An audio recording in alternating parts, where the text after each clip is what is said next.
자, 오늘 제 말씀 제목이 뭐냐 했을 때에 영광스러운 옷을 입자란 말씀의 제목 가지고 전하고 있어요. 영광스러운 옷을 입자. 그래서 오늘 본문 말씀을 다 소개했기 때문에 그래서 더 영광스러운 옷이 뭐냐 했을 때 지난주에 말씀드렸잖아요. 첫째가 뭐냐? 생명의 옷을 입어야 된다. 믿었지 마음에 생명의 옷을 입는 것이 더 영광스러운 옷이라고 말씀드렸고, 오늘 두 번째는 뭐냐면 두 번째 마태복음 6장 29절 읽어요. 시작. 그러나 내가 너희에게 말하노니 솔로몬의 모든 영광으로도 입은 것이 이 꽃 하나만 갖지 못하였느니라. 아멘. 두 번째는 뭐냐? 더 영광스러운 옷을 입어야 되는데, 더 영광스러운 옷이 뭐냐면 생명의 향기를 날리는 옷이, 생명을 날리는 옷이 두 번째 더 영광스러운 옷이라 이렇게 밝혀주고 있어요. 그래서 29절에 그러잖아요. 솔로몬의 왕이 입은 옷은 어떤 옷이냐 그랬을 때, 솔로몬의 왕이 입은 옷은 세상의 옷이라는 거야. 세상의 옷이고, 그 옷을 또 바꾸면 무슨 옷이 되냐면 권력의 옷이 되는 거고, 그 권력의 옷을 바꾸면 뭐냐? 나라의 최고의 왕의 옷을 입었다 이 말이죠. 그래서 세상 옷을 입고 권력의 옷을 입고 왕의 옷을 입었지만 그 속에는 무엇이 없다고요? 생명이 없다는 거예요. 생명이 없기 때문에 솔로몬의 왕이 입은 그 옷을 가지고 뭐냐? 생명의 향기를 날릴 수가 있느냐? 생명의 옷을 입지 못했기 때문에 생명의 향기를 날릴 수가 없다고 밝혀주고 있습니다. 그런데 들의 백합화의 꽃은 뭐냐? 생명 있는 옷을 입었기 때문에 뭐요? 생명의 향기를 날리는 옷이라 이 말이요. 생명의 옷을 입었기 때문에 무엇을 날려? 생명의 향기를 날릴 수가 있다. 그래서 하나님의 관심은 어디 있느냐? 생명의 향기를 날리는데 거기에 하나님의 관심을 가지고 있기 때문에 생명의 향기를 날리는 그곳에 하나님의 영광을 나타내 줄 것이고, 하나님의 영광이 생명의 향기를 날리는 그곳에 하나님의 영광이 따라다니게 된다는 것을 우리에게 가르쳐주고 있는 것이다. 믿어지면 아멘 하세요. 그래서 아가서 2장 2절에 읽어봐요. 시작. 여자들 중에 내 사랑은 가시나무 가운데 백합화 같구나. 자, 그래서 아가서 2장 2절 여기서 우리는 잘 기억해야 된다고. 이제 아가서 하면 뭘 대표가 하냐면 솔로몬 대왕과 술라미 여인의 이 관계성을 우리에게 말씀해 주고 있다. 그래서 솔로몬의 대왕은 어떤 대왕이냐면 평화의 왕을 상징해 주는 것. 평화의 왕, 그 평화의 왕. 그래서 이 평화 왕은 무엇을 말하냐? 장차 오실 예수 그리스도가 이 땅에 뭘로 오신다? 평화의 왕으로, 만왕의 왕으로, 만주의 주로 오실 것을 예표해 주고 있고 상징해 주는 것을 의미하고 있는 것이다. 이걸 우리에게 가르쳐 주고 있고, 그 다음에 또 뭐냐? 그래서 술라미 여인은 뭘 말하냐면, 술라미 여인은 뭐냐? 포도밭에서 일을 하는 성도를 의미해 주고 있는 것이다. 이해가시죠? 그래서 요한복음 15장 1절에 보니까 내 아버지는 포도밭에 뭐라? 농부시고, 예수님은 요한복음 15장에 가서 뭐가 있어요? 5절에 나는 포도나무에 심기워진 포도나무다. 그리고 너희는 포도밭에 뭐가 있어요? 포도나무에 붙어있는 가지가 누구냐? 성도라 이 말이야. 성도. 그래서 이 술라미 여인은 어디가 있다고? 지금 포도밭에서 뭐 하는 자? 포도나무를 위해서 일하고 있고 봉사하고 오고 헌신하고 있는 이 술람의 여인을 오늘 성도로 비유해주고 성도로 상징해주고 있는 것이다. 이걸 우리가 기억하시기 바랍니다. 그래서 여기서 아가서 2장 2절에 뭐냐? 주님께서 여자 중에서 내 사랑하는 자. 그러니까 여기서 뭐냐면 이제 여자 중이라 말하면 예루살렘의 성에 많은 처녀들이 있다는 거예요. 예루살렘의 성에 많은 처녀들이 있고 많은 여인들이 있지만 그 중에서 유난히 사랑하시는 분이 있는데 그분이 누구냐? 술람이 여인이라는 걸 우리에게 가르쳐주고 있다. 그래서 이 술람의 여인은 바로 뭐냐? 술람의 여인은 바로 뭐냐? 이치가 지금 어디에 있느냐? 그랬더니만 내 사랑하는 술람의 여인은 뭐요? 가시나무 가운데에 한 송이의 백합으로 꽃을 피워가지고 있다. 이걸 우리에게 가르쳐주고 있단 말이에요. 자, 이거 좀 눈여겨보세요. 여기서 뭐냐면 어땠어요? 술람의 여인이 성도가 지금 어디에 있다고요? 가시가 둘러싸여 있는 곳에 가시 덤불이 둘러싼 그 가운데 뭐였어요? 그 가운데 한 송이의 뭘로? 백합꽃으로 그 한 송이 그 가시 가운데 심어져서 거기에서 그 가시 속에서 어때서 한 송이 백합이 자라가지고 거기에서 뭐냐? 꽃을 활짝 피어 있다는 걸 우리에게 가르쳐주고 있다.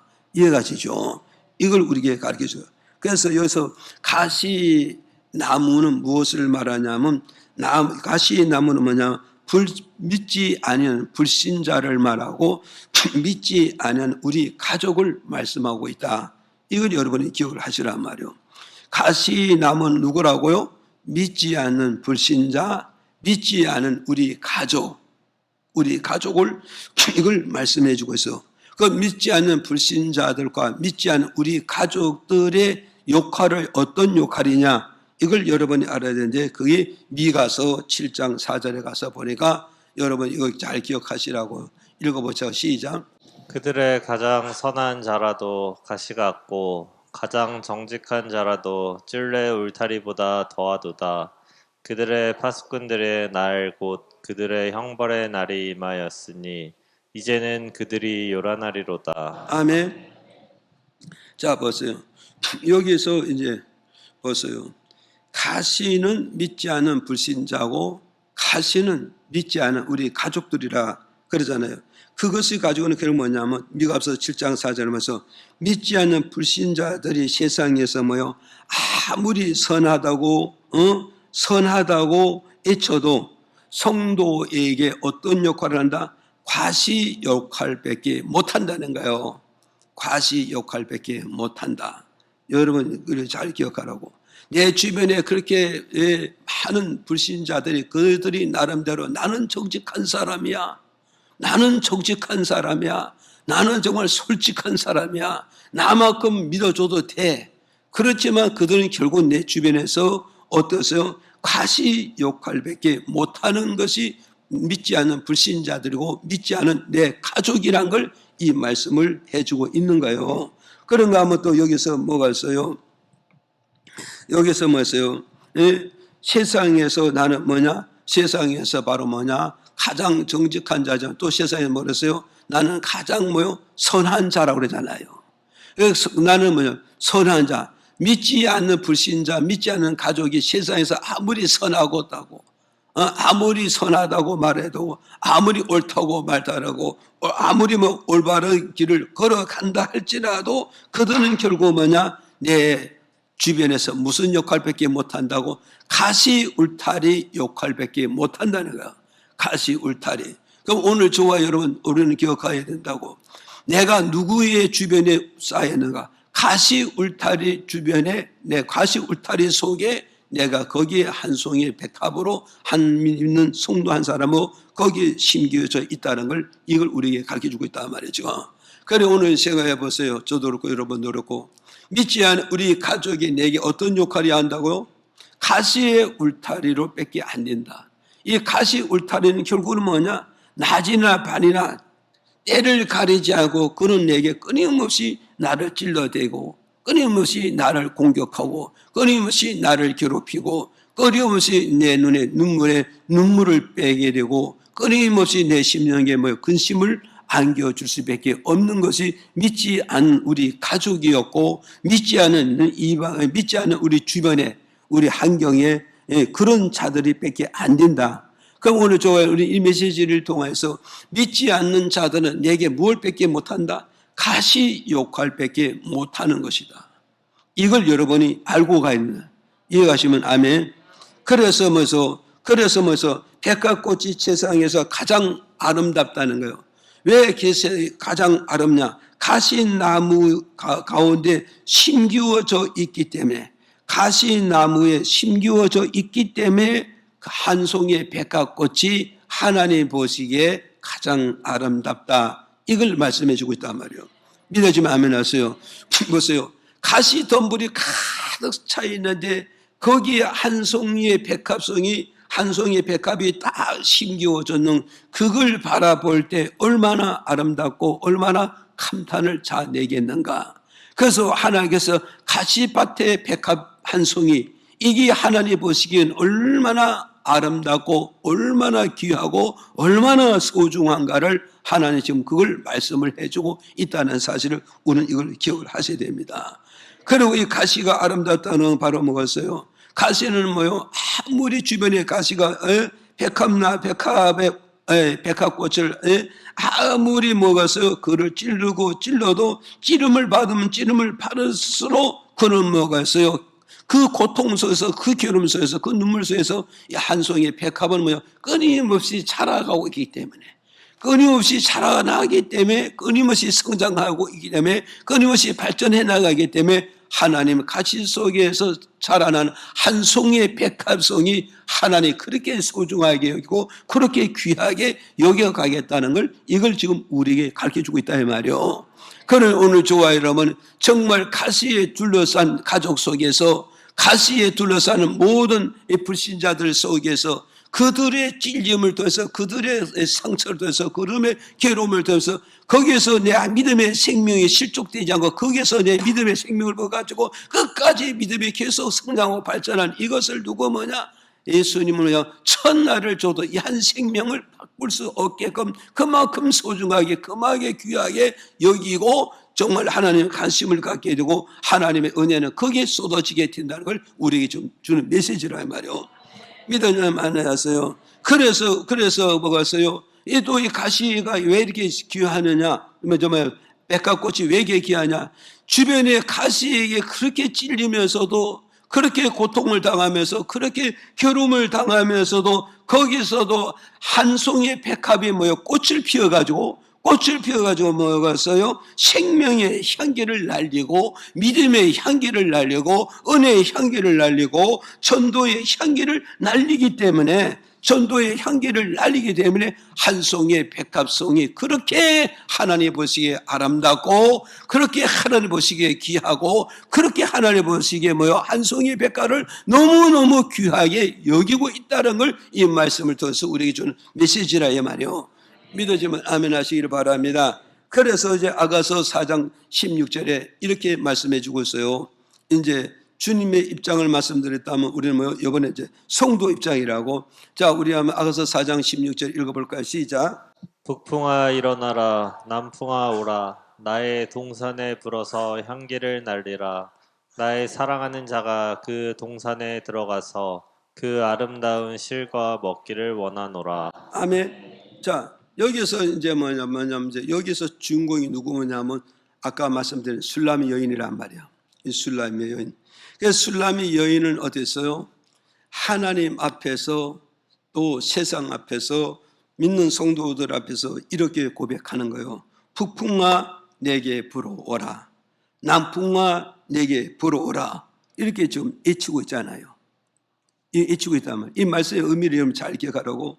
북풍아 내게로 불어와라.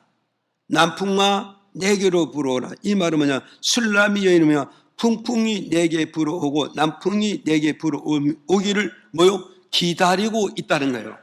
기다리고 있다. 자, 기억하세요. 북풍이 내게 불어오고 남풍이 내게 불어오기를 나는 기다리고 있다는 걸 가르쳐주고 있단 말이에요. 그래서 이 기다리는 건 뭐냐? 북풍의 바람과 남풍의 바람을 통하여서 나는 뭐가 있어요? 향기를 날리는데 내 목적을 가지고 있다.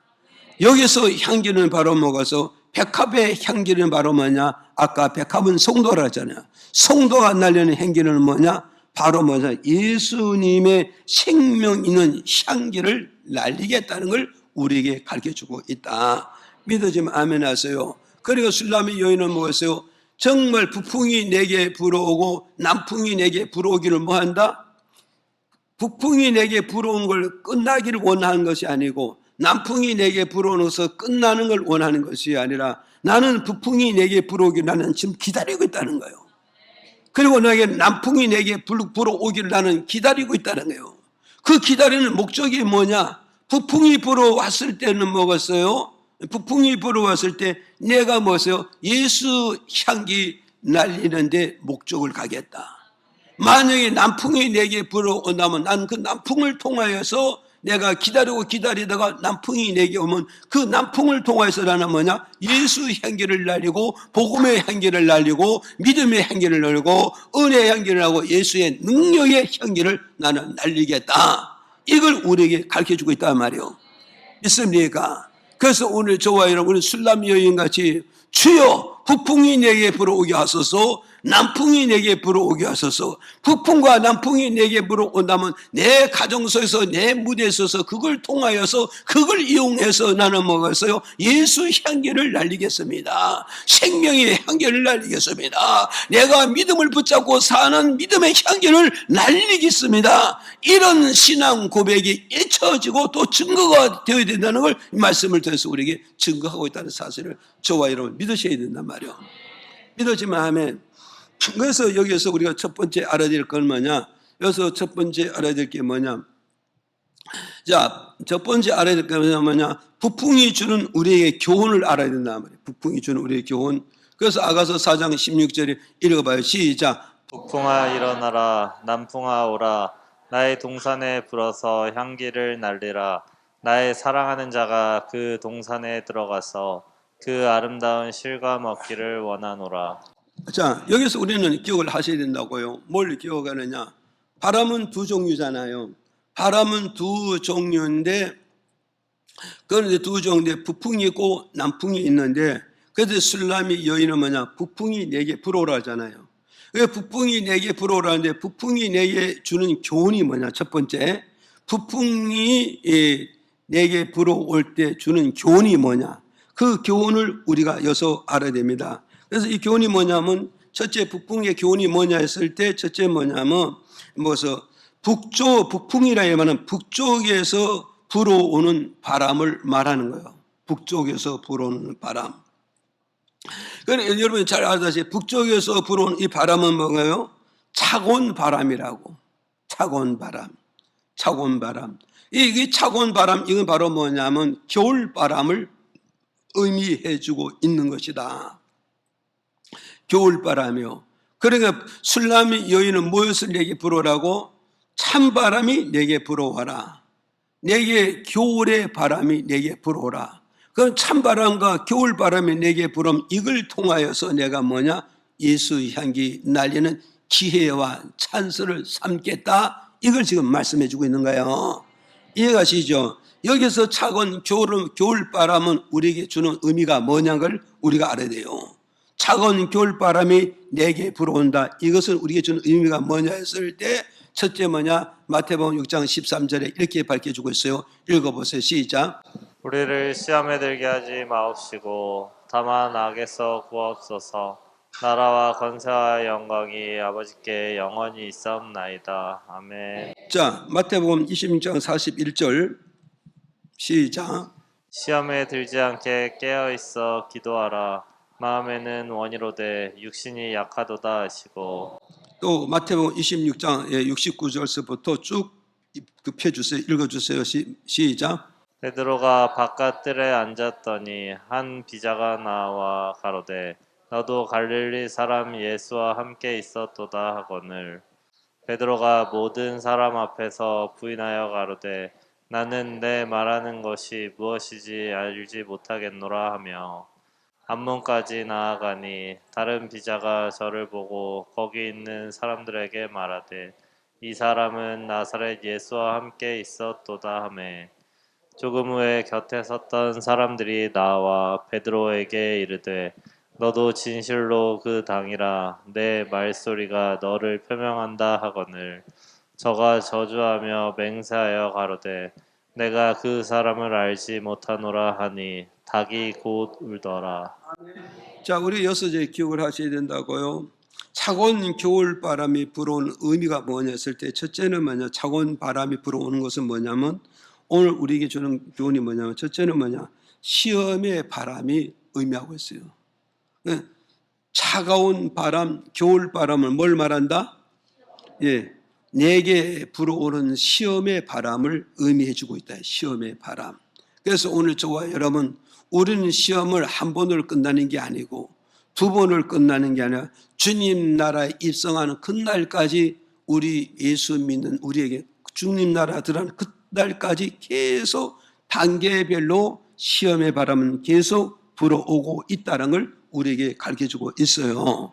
그럼 우리는 이 시험의 바람이 불어올 때, 이 차가운 바람이 불고 이 겨울 바람이 내게 불어올 때 이걸 이길 수 있는 것이 무엇이냐?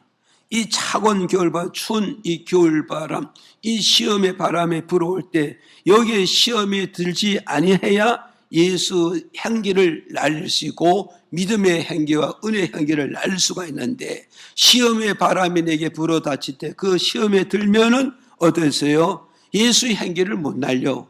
믿음의 향기를 못 날리고 은혜의 향기를 절대 날릴 수가 없다는 걸 이 말씀을 통해서 우리에게 주는 메시지란 말이에요. 그래서 예수님께서 우리에게 미리 말씀하시잖아요. 예수님이 천국에 입성하시기 이전에 미리 우리에게 메시지를 줬는데 뭘 말씀하냐? 너희들은 뭐요? 시험에 들지 않게 기도하는 사람이 되라. 시험에 들지 않게 기도하는 믿음의 중심을 가져야 되는 것이다.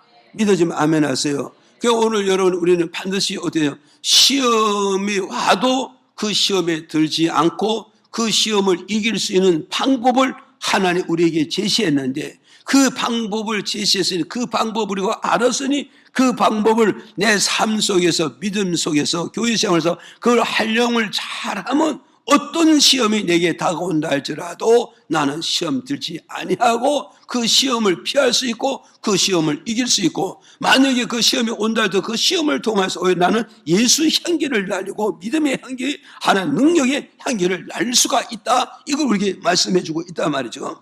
믿어지면 아멘 했어요. 그래서 주님께서 너희들의 삶은 천국에 입성할 때까지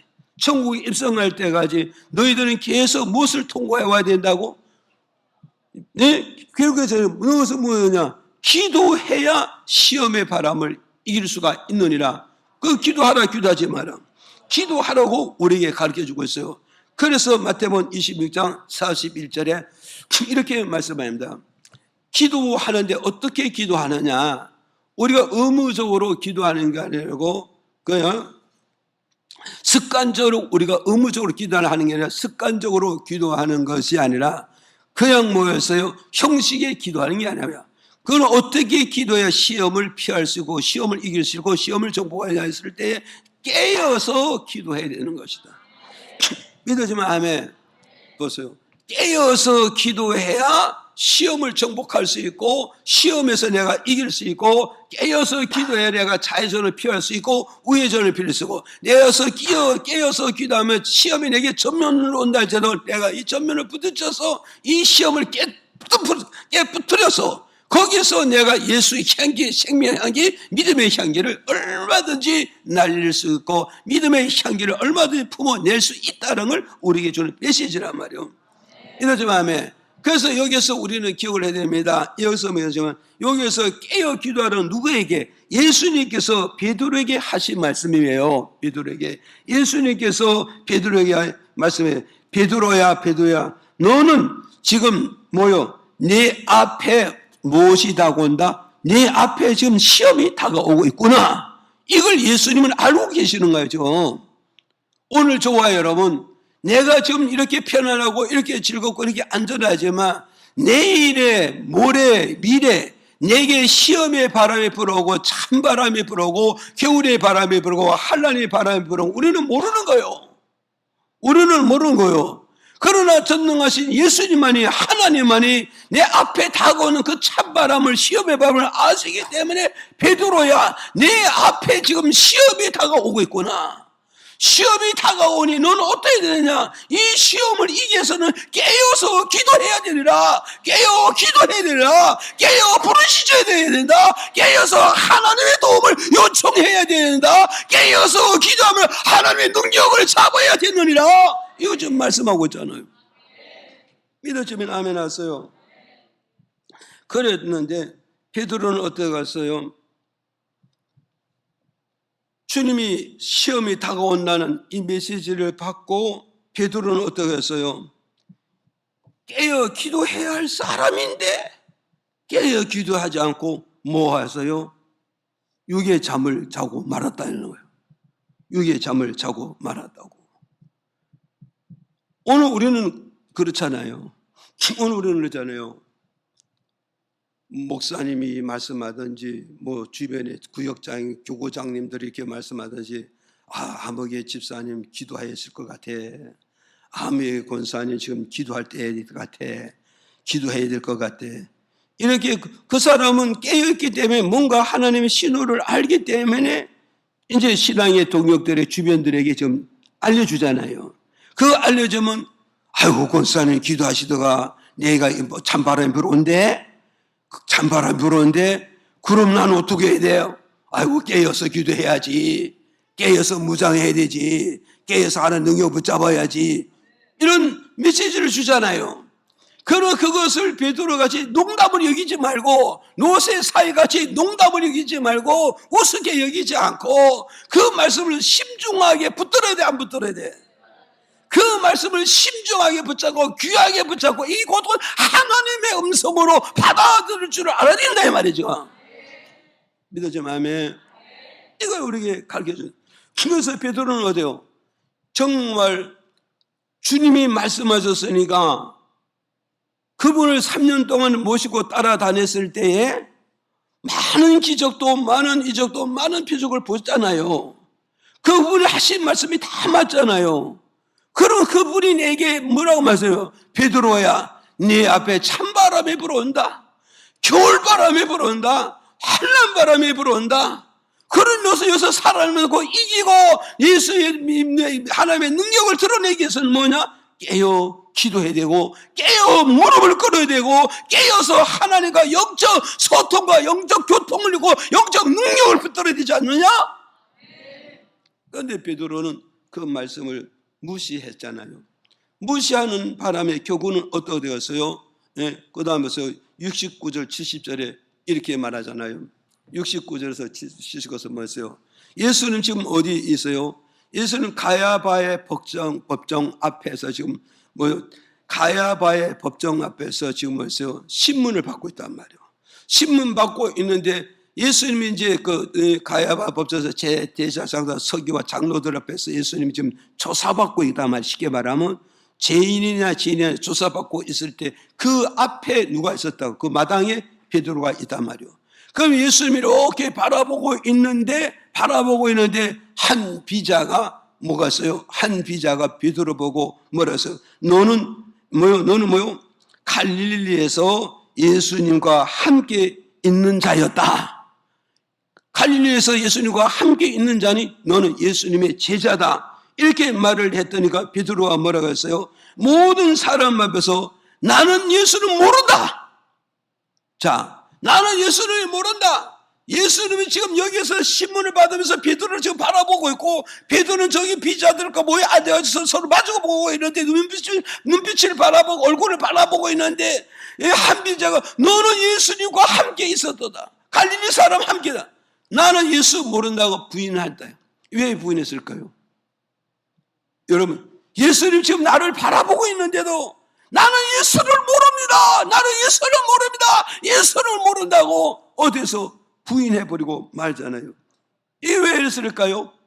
깨어 기도할 사람이, 깨어서 무장해야 될 사람이, 깨어서 하나님 능력을 붙잡아야 할 사람이 깨어 기도하지 아니하므로 어디로 연약한 인간의 존재로 흘러가 버리고 마르고, 연약하고 나약하고 힘없는 인간의 자리에 서 있게 되면 나는 예수님 모른다고 하찮은 비자들 앞에서 부인하고 애면하고 모여서 부인하고 애면하고 그런 믿음으로 돌아가고 말았잖아요. 그런가 하면 73절 어디요? 71절에서 72절에 보면 또 뭐였어요? 또 뭐냐면 다른 비자가 또 예수께 말씀합니다. 예수님과 함께 있었도다 하니까 다른 비자가 와서 너는 예수님과 함께 있었도다 그렇게 말을 하니까 베드로가 뭐랬어요? 나는 예수를 뭐랬어요? 절대 나는 예수를 모른다. 나는 여기서 맹세할 수 있다. 자신 있게 맹세할 수 있다. 예수님이 말씀해요. 하늘 두고도 맹세하지 말고 땅에 두고도 맹세하지 마라. 하늘은 하나님의 보좌요, 땅은 하나님의 발등상이니 네가 맹세하면 땅에서 하느냐 하늘에서 맹세하지 다 하나님의 영역 안에서 맹세하네. 그 맹세를 하나님 들으신다 안 들으신다? 다 들으신다는 거예요. 그러니 하늘에서도 맹세하지 말고 땅에서 맹세하지 마라 이 말하면 하나님 영역에서 이게 지구촌은 다 하나님 영역이니까 어떤 장소에서 맹세하지 마라. 오늘의 네가 아무리 옳다고 주장하고 아무리 네가 옳다고 주장하고 아무리 네 지식에 맞다고 주장하고 아무리 모든 것이 논리에 맞다 하지만 맹세했지만 10년 후에 네가 성장한 후에 보면 그것이 맞지 않고 틀릴 수도 있다는 거예요. 오늘 우리는 뭐요? 내 작은 지식에 작은 수준의 작은 환경에서 내가 옳다고 주장해서 맹세했지만 10년 후에 내가 성장하고 보니까 10년 후에 내 환경을 바꿔놓고 보니까 내 맹세가 헛된 맹세. 그랬을 때 너는 그때 가서 어떡할래? 그 맹세를 이면을 끝까지 지키려면 너는 더 이상 성장할 수 없고 더 이상 발전할 수 없고 더 이상 축복받을 수 없겠죠. 그러면 결국은 뭐냐? 그 맹세를 깨야 되잖아요. 그 맹세를 깨게 되면 너는 하나님 어떻게 되냐? 죄를 진 자가 될 수밖에 없다. 믿어집니까? 그래서 우리는 흔히 우리 예수 안 믿는 사람들은 내가 맹세코 맹세 이런 단어를 쓰는 것이 아니라는 걸 저와 여러분이 기억해야 되나 말이요. 그런데 베드로는 지금 주님께서 가야바야 법정에서 예수님이 베드로를 이렇게 바라보고 있으며 이렇게 바라보며 있는데 베드로가 뭐요? 나는 예수님을 모릅니다. 맹세하겠습니다. 확실히 맹세합니다. 자신 있게 맹세합니다. 내가 하늘과 땅을 바라보고 맹세합니다. 예수님이 그 광경을 바라보실 때 얼마나 마음이 아프셨을까. 내가 저걸 3년 동안을 양육했는데 3년 동안 젖을 먹이고 3년 동안 내가 입혔는데 나를 보고 모른다고 이게 맹세까지 한다. 여러분 정말 내가 자식을 낳아서 길러본 부모님의 입장을 한번 보라고. 지가 어렵다고 힘들다고 어떤 어려운 역경에 빠졌는데 부모가 나타났는데 나 부모 모른다고 맹세한다. 얼마나 서운하겠어요. 얼마나 섬선하고 내가 이 자식을 낳기 위해서 얼마나 10개월 동안 배 아픈 거 고통을 겪었고 이 양육을 기르는데 얼마나 고통과 겪었고 이만큼 성인이 되게 뒷바라지 한 것만큼 얼마나 뒷바라지 했는데 네가 어미를 보고 모른다고 부인하고 모른다고 맹세까지 하느냐? 지금 이 말씀하고 그런가 하면 또 73절 74절에 가서 보니까 또 뭐라고 했어요? 또 어디서요? 둘러선 사람 중에서 한 사람이 말하냐? 베드로야 네 입에서 나오는 그 말 한마디 한마디 들어보니 네가 들어보니 그 나타난 말에 들어보니 그 표명을 들어보니 네가 예수 당이었고 예수의 제자하고 예수와 함께 있었다. 그러잖아요. 여기 구분이 되는가요? 여러분 잘 기억하시라고요. 베드로가 예수님을 3년 반 동안 함께 동고동락했잖아요. 동고동락하면서 무엇이 변했다고요? 언어가 변했습니다. 왜 대답도 없어? 없어요. 우리 예수 믿는 자의 표적이 뭔지 아십니까? 마가복음 16장 17절에 보죠. 믿는 자에게 이런 표적이 있다니 너희가 내 이름으로 새 방언을 말하며 이 세 방언을 말아먹어서요, 예수님의 말씀과 은혜를 통하여서 뭐냐? 언어가 바꿔진다는 거예요. 믿는 자와 안 믿는 자의 언어가 바꿔져. 이게 믿는 자의 표적이고 기적이고 믿는 자의 증거가 언어를 통하여 나타나고 있다는 것을 우리에게 주님 말씀하고 있단 말이에요. 이러십니까? 그래서 오늘은 뭐서 안 믿는 자들의 언어와 믿는 자의 언어가 언어를 통하여서 구분이 되게 됩니다. 언어를 통하여서 갈라놓을 수 있다 이 말이죠. 믿어지면 아멘. 그러니까 옆에 있는 사람이 베드로를 보고 네 말하는 그 표현을 통하여서 너는 예수 당이라고 딱 그렇게 지적해 주니까 베드로는 뭐요? 예수님 보는 데 앞에서 말아먹었어요. 보는 데서 뭐죠? 나는 예수님을 첫째로 부인했고 두 번째는 예수를 모두 맹세했고 세 번째는 뭐냐? 나는 예수를 저주하겠다. 어떻게 사람과 사람의 관계에도 어떻게 이렇게 할 수 있겠어요? 어떻게 저주할 수 있겠어요?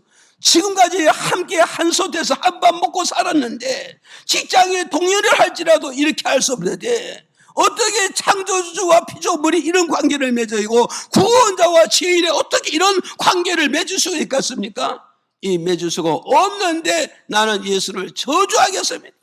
나는 예수님과 완전히 등을 동일했습니다. 나는 예수님과 완전히 관계를 끊어버리겠습니다. 이런 저주까지 했잖아요.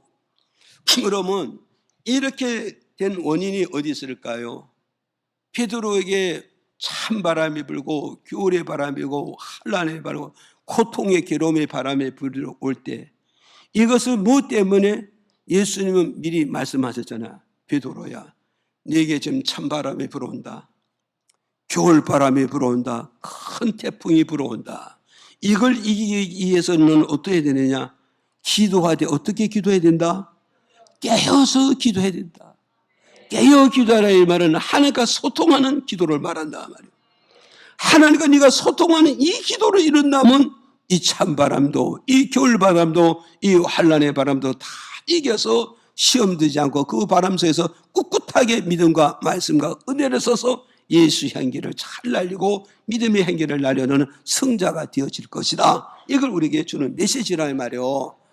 이해가십니까? 그래서 오늘 저와 여러분 우리는 이런 걸 기억을 하시고 우리는 어떠하겠어요? 시험의 바람이 불어올 때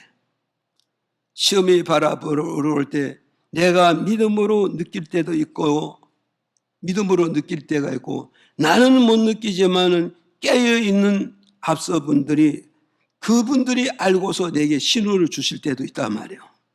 이해가시죠? 그래야 할 때 우리는 그것을 먹어서 노새 사이같이 농담을 여기서 그냥 떠넘겨 버리지 마시고 그것을 내 마음에 붙잡고 어디 있어요? 주님 앞에 깨어 기도해야 된다. 깨어 기도함으로써 이 시험의 바람을 통과할 수 있고 그 시험 바람을 이겨서 하나님께 어때요? 축복의 사람을 우뚝이 설 수 있다. 이걸 우리에게 주는 첫 번째 메시지고 두 번째 무슨 바람이 부냐 때 야고보서 1장 2절에서 4절 읽어볼까요? 야고보서 1장 2절에서 4절 네, 형제들아, 너희가 여러 가지 시험을 만나거든 온전히 기쁘게 여기라. 이는 너희 믿음이 시련이 인내를 만들어내는 줄 너희가 알미라. 인내를 온전히 이루라. 이는 너희로 온전하고 구비하여 조금도 부족함이 없게 하려 함이라. 아멘. 두 번째 뭐서 이 겨울바람 찬바람은 뭘 말하냐면 이 겨울바람 찬바람 내게 불어오는 이유가 뭐냐? 두 번째 뭐냐? 구비를 갖추기 위해서 내게 뭐요? 찬바람에 불어닥치고 그래서 겨울바람에 불어닥치고 정말로 한란의 바람이 내게 불어닥친다는 거요. 이렇게 한란의 찬바람, 겨울바람이 불어칠 때 내게 뭐냐? 구비를 갖추라 이 말이요. 그래서 야고보서 1장 2절에서 4절에서 여러 가지 시험이란 것은 뭐냐? 이거면 찬바람이잖아요. 여러 가지 시험, 바람이 내게 불어오는 목적은 뭐냐? 부족한 구비를 갖추기 위해서 내가 하나님 앞에서 부족한 구비를 갖추기 위해서 하나님께서 내게 무슨 바람을 일으킨다고요? 겨울 바람을 불어헤치고 찬바람을 불어헤치고 환란의 바람을 불어붙인다는 거예요. 그럼 오늘 여러분 내가 믿음 생활하고 인생의 삶에서 내게 찬바람이 다르고 겨울바람이 다르고 환란의 바람이 불어닥칠 때 여기서 우리는 뭐를 캐치해야 되는 거나 하나님 내게 구비를 갖추라고 이 바람을 불어주는구나.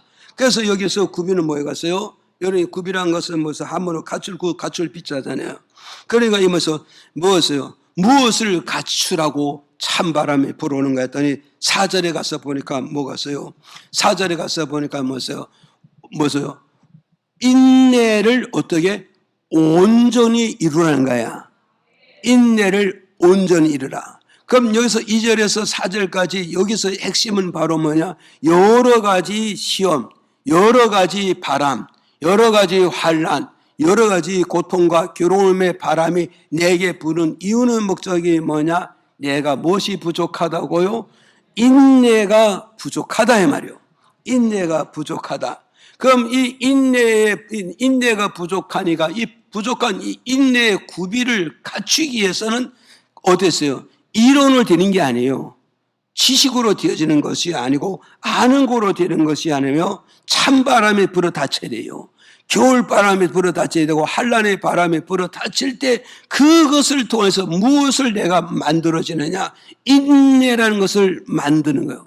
인내라는 걸 만들어줘. 믿어지면 아멘. 우리 인내는 결국 뭐냐? 아는 거로 인내가 이루어지는 게 아니고 지식으로 인내가 이루어지는 게 아니에요. 그러니까 우리는 무슨 인내, 이론을 통해서 인내가 되느냐?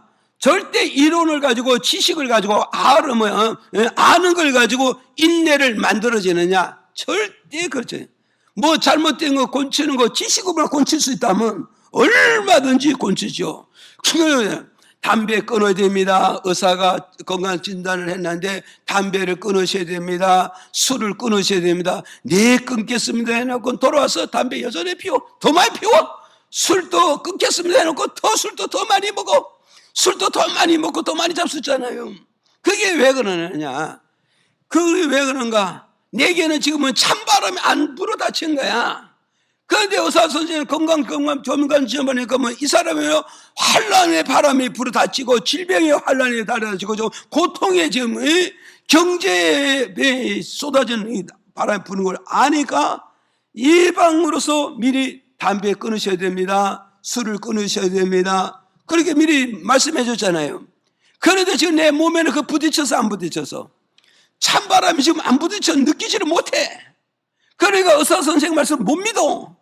못 믿으니까 계속 담배 피우시고 계속 술을 더 잡수다 보니까 뭐가요? 드디어 암이라는 게 턱 들어왔어. 암이란 건 정말 눈물의 바람이고 괴로움의 바람이고 잠 못 자는 바람 아닙니까? 그 바람이 불어 닥쳤을 때 그때서야 어땠어요? 선생님이 담배 끊어야 됩니다. 술 끊어야 됩니다. 네, 알았습니다. 네, 알았습니다. 담배만 끊고 술만 끊고 살 수 있습니까? 살 수 있습니까? 우리가 살 수 있다고. 그때 끊더라니까요. 그때 끊더라고요. 그러니 어땠어요? 그러기 전에 끊었더라면 더 좋을 거 아니에요. 무슨 말이 가시죠? 그러기 전에 미리 예고할 때 끊어버렸으면 얼마나 건강하게 살고 행복하게 살고 경제 손해도 안 보고 시간도 당진하지 않잖아요. 암 건치에서 얼마나 많은 시간을 투자했냐고요. 이해가십니까? 그래서 주님께서 우리에게 이렇게 모여서 겨울바람, 찬바람, 한란바람, 눈물의 괴로운 바람이 부는 이유는 뭐냐? 너는 뭐가 부족하다고? 인내가 부족하다. 인내가 부족하다. 인내. 세상 만사의 성공의 비결은 어디 있는가? 인내를 통해서 성공을 이루는 것이지. 믿음도 인내가 되고 기술도 인내가 있어. 학문도 인내가 있어야 학문을 정복하고 기술도 정복하고 믿음도 인내가 있어 믿음을 정복합니다. 정복한다 이 말은 성공할 수 있다는 것을 우리에게 주는 메시지란 말이오. 이해하십니까? 그래서 예를 들어서 어떻게 하세요? 열왕기하 5장 14절을 한번 읽어볼까요? 읽어볼까요? 시작. 나아만이 이에 내려가서 하나님의 사람의 말씀대로 요단강에 7번 몸을 잠그니 그 살이 여전하여 어린아이의 살 같아서 깨끗하게 되었더라. 자 보세요. 나아만은 지금 뭐냐? 문둥병에 걸렸잖아요. 문둥병이 걸려서 몸이 지금 부분적으로 좀 썩어가고 냄새가 풍기고 오늘 살지 내일 살지 모르는 인생이잖아요. 그래서 나만 장군이 어두로 찾아서 유대 나라 하나님 사람 엘리사에게 찾아갔다고요. 엘리사에 찾아갔는데 엘리사가 뭐라고 그러냐, 10절에 가서 보면 엘리사가 그러잖아요. 나만 장군에게 당신은 요단강에 가서 요단강의 물에 7번 자기의 몸을 씻으면은 그 어린 살결이 문둥병이 다 치료받고 곤치받아서 어린아이 살결같이 깨끗하게 치료가 되고 완치되고 회복될 것이다. 이 말씀을 줬다고. 이 말씀을 줬더니 나만 장군이 하나님의 사자가 준 말씀을 그대로 액면 가지고 요단강에 가서 몸을 7번 몸을 씻었다 안 씻었다? 몸을 7번 씻었다는 거예요. 그 7번 씻었더니 뭐가요? 어린 아이 살결같이 4살이 여전히 깨끗해졌다. 치료받았다 안 치료받았다? 치료받았다는 거예요. 그러면 나만은 문둥병을 그렇게 세상 방법으로 군대 장관이니까는 아람 나라 군대 장관이니까는 무엇이 엮었어요? 세상 방법으로 다 해봐도 이 병을 못 고쳤는데, 그래도 이 병 고치는 방법은 뭐냐? 너는 요단강에 가서 7번 모욕을 해야 된다. 한 번 모욕해도 안 되고 3번 모욕해도 안 되고 6번 모욕해도 안 된다. 7번 모욕을 해야 깨끗하게 치료가 될 것이다. 이 말은 뭐냐? 나만 장군에게 하나님의 바람은 뭐냐? 내가 너에게 문둥병 주면서 뭐냐? 내 말씀 앞에 완전히 정복해야 된다. 완전히 무릎을 꿇어야 된다. 내 말씀을 끝까지 붙잡고 끝까지 인내해야 내가 너를 도와주리라. 내가 너를 고쳐주리라. 내가 너를 치료해주리라. 너의 모든 인생을 행복한 인생으로 바꿔줄 것이다. 이 약속이죠. 믿어져요? 안 믿어져요? 믿어지죠? 그래서 나만 장군은 결국은 어디다 가서요? 7번 모욕했습니까? 안 했습니까? 7번 모욕했다는 말하면 하나님은 나만 장군에게 이 문둥병이라는 환난의 바람, 차가운 바람, 고통과 눈물의 바람을 불었던 이유는 뭐냐? 내 말씀 앞에 완전히 너는 인내할 줄 알아야 된다. 내가 주는 메시지 앞에 완전히 인내해야 네 눈물을 닦을 수 있고 네 고통을 닦을 수 있고 네 결혼당하고 인생의 시한부의 인생을 정리할 수 있을 것이다. 나만 장군은 결국은 그 환난에서 풍파에서 찬바람을 더해서 뭘요? 주의 말씀에 인내를 했어 안 했어요? 인내를 갖추고 인내로 하나님께 버렸더니 하나님 그대로 치료해주고 그렇게 회복시켰다는 걸 우리에게 가르쳐주고 있다. 그럼 오늘 저와 여러분, 우리는 뭐요? 이 겨울바람이 부는 이유가 뭐냐? 나는 이 겨울바람을 통해 내 부족한 구비를 채워놓겠다는 걸 우리에게 가르쳐주고 있다는 사실을 믿으시고, 끝으로 세 번째 바로 뭐요? 세 번째는 뭐겠어요? 요한복음 15장 2절에 읽어봐요. 시작. 무릇 내게 있어 가시를 맺지 아니하는 가지는 아버지께서 이를 제해 버리시고 무릇 가시를 맺는 가지는 더 가시를 맺게 하려 하여 이를 깨끗게 하시느니라. 아멘. 여기서 보세요. 저 보세요. 겨울바람, 찬바람, 한란바람, 고통바람이 부는 이유가 뭐냐 했을 때 잘못된 믿음의 가지를 얻으며 다듬으라, 잘라버리라, 제거시키라는 게 이해서 하나님이 뭐였어요? 내게 찬바람이 들어닥친다는 거예요. 환란의 바람이 닿고 고통의 바람이 내게 온다는 걸 말씀해 주고 있잖아요. 그래서 여러분 잘 기억하라고, 우리가 은혜를 받았고 또 체험도 했고 하나님의 은사를 받았대서 하나님께서 나에게 즉시 쓰시느냐? 아닙니다. 하나님 즉시 나에게 축복하시냐? 그것도 아니고 하나님 즉시 내게 문제 해결해 주느냐? 절대 아니요. 여러분이 기억하시고, 내가 은혜 받았다고 하나님 아래 쓰시느냐? 아니에요. 내가 하나님 아래에서 믿음으로 많은 것을 체험하듯 하나님 나라를 쓰시냐? 그것도 아니라고요. 내가 하나님께서 기도하고 은혜 받아 갖가지 은사를 다 받았다 할지라도 하나님 나라를 은사 받았다는 나라를 쓰시느냐? 그건 절대 아니란 거예요. 그건 절대 아니란 거예요.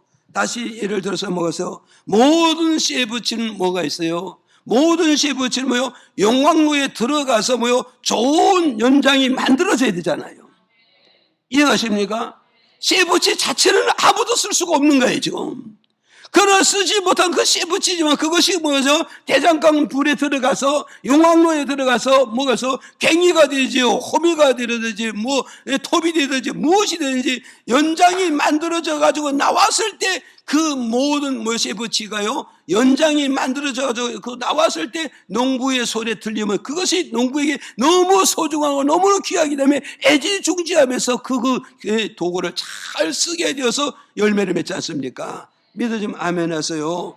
그래서 오늘 저와 여러분은 그걸 기억을 하셔야 됩니다. 그래서 주님께서 여기서 요한복음 15장 2절에 뭐가 있어요? 하나님께서 뭐가 있어요? 과실을 맺지 못하는 가지는 내가 다 잘라버릴 것이다.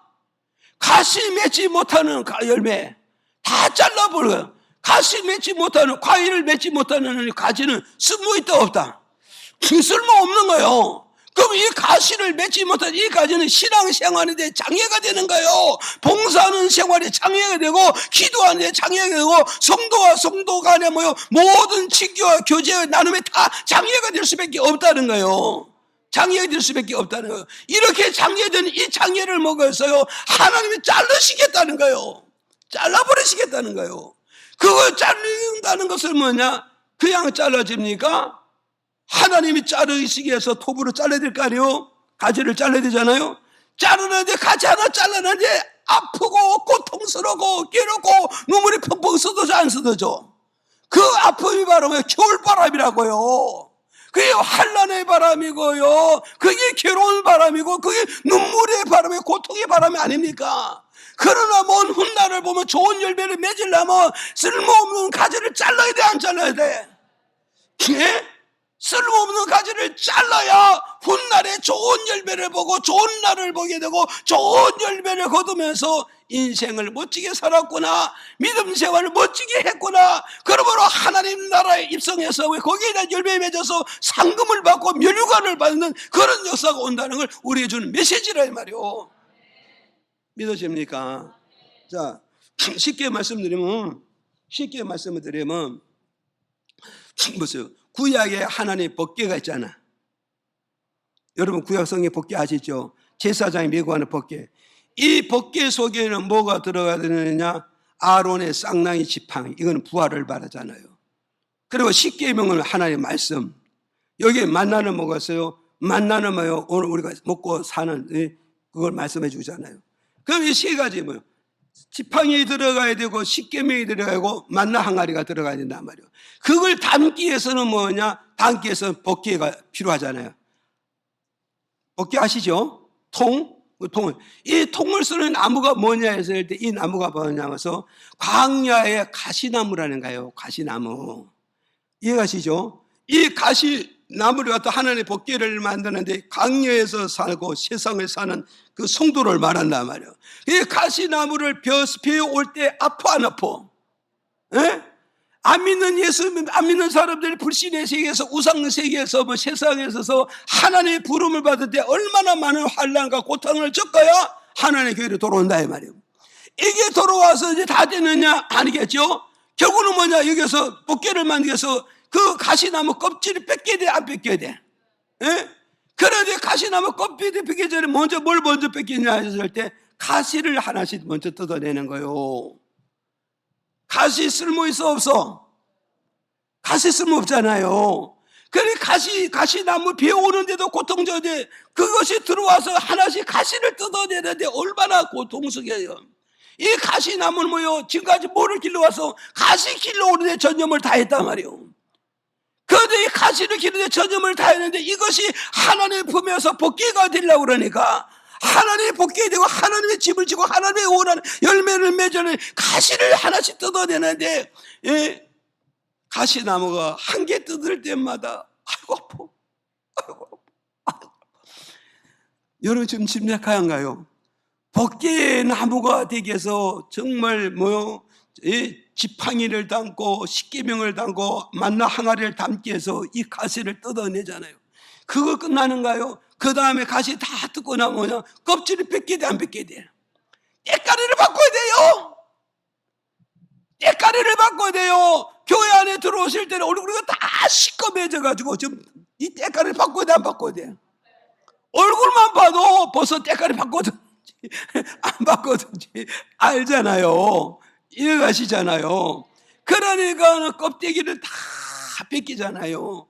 그 껍데기를 벗길 때 얼마나 고통스럽고, 이 가지 하나 잘라내는 것보다 껍데기 벗기 아예 더 힘드는 거예요. 그 벗기고 나면 어떠겠어요? 벗기고 난 뒤에 그걸 가지고 어땠어요?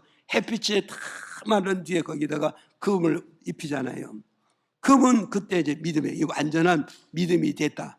완전히 한 믿음이 됐기 때문에 너는 뭐냐? 부활의 생명을 가질 수 있고, 말씀 붙잡는 생명을 가질 수 있고, 하나님의 말씀을 먹는 만나의 항아리가 될 수가 있다 이 말이죠. 이해되십니까? 이렇게 되면 그 사람은 뭐냐? 이제부터 뭐냐? 하나님의 법궤가 됐다. 하나님의 법궤가 됐다. 구약은 법궤를 보이는 법궤였지만 신약의 법궤는 뭐냐? 우리 마음이 하나님의 법궤가 됐다. 그래서 네 마음에 하나님이 뭐가 있어요? 십계명을 새기겠다. 네 마음에 하나님의 아론의 쌍나의 지팡이를 심어놓겠다. 네 마음에 하나님의 말씀을 네 마음에 담아놓겠다. 그 우리 육체가 결국은 뭐냐? 구약에를 비교한다면요, 하나님의 법궤가 되어졌다 이 말이에요. 이해가십니까? 그러니 이 하나님의 엄청난 법궤가 되어지기 위해서는 결국은 뭐냐? 열매 맺지 못한 이 가지를 잘라야 돼, 안 잘라야 돼? 이 자르기 위해서는 뭐냐? 내게 바람이 불어 들었다 치는 거예요. 찬 바람이 불어오는 거예요. 괴로운 바람도 불어오고, 눈물의 바람도 불어오고, 질병의 바람도 불어오고, 실패의 바람도 불어오는 거예요. 이럴 때 오늘 여러분 이런 것을 통해서 우리는 뭘 깨달아야 된다고요? 네, 잘못된 믿음의 가지를, 잘못된 믿음의 사상을, 잘못된 믿음의 말씀을 이걸 다 잘라버리고 올바른 열매 맺는 거, 올바로 하나님 섬기는 거, 올바로 교회 생활하고 올바로 봉사하는 이 생활을 하기 위해서 주님께서 내게 찬바람을 불어 닥친다는 거예요. 이걸 통하여서 우리는 다듬어야 돼, 안 다듬어야 돼? 잘못된 믿음을 닫는데 빨리 다듬으면 다듬을수록 빨리 이 바람이 지나가겠지요. 그러면 그 다음에 뭐가 있어요? 순풍이 들어오겠지요. 남풍이 들어오겠죠. 이해가십니까? 그래서 오늘 조화에는 첫 번째 술람의 여인은 바로 뭐냐? 이 겨울바람, 이 찬바람이 불어올 때 그것을 통해서는 밀려지는 것이 주저앉는 것이 아니라 오히려 예수 생명이 있음을, 믿음이 있음을, 말씀이 있음을 향기를 날려서 더 큰 영광을 돌리고 더 큰 복음을 전하겠다. 이걸 우리에게 고백해주는 술람의 여인이라는 사실을 저와 여러분이 기억하시고 이 찬바람 속에서 여러분 승리하는 여러분이 다 되기를 예수 이름으로 축복을 드립니다.